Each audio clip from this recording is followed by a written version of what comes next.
Hi everyone, welcome back to the channel. So in today's video, I'm going to show you how to use the gen function on your TCL air conditioner. So first of all, before using this function, we need to understand what it actually means. So the gen function is basically the abbreviation of generator mode, which is going to let you limit the air conditioner's power consumption.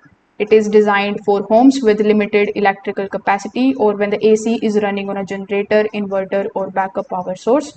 So in order to basically use it, you just have to switch on your TCL air conditioner using the remote. So on the remote, when you press the power button, it is going to basically turn on.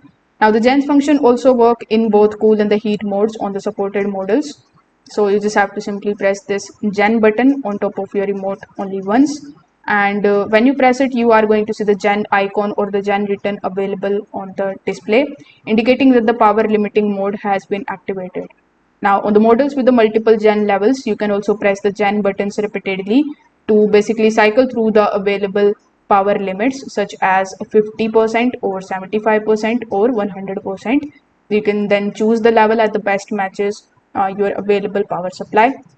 Now to return to the full performance, you just have to keep pressing the gen button until the gen icon disappears from the display, and the air conditioner will then operate at its normal maximum capacity. So that's how you can basically use the gen function. If this video helped you out, make sure that you like this video and subscribe to the channel. Thanks for watching.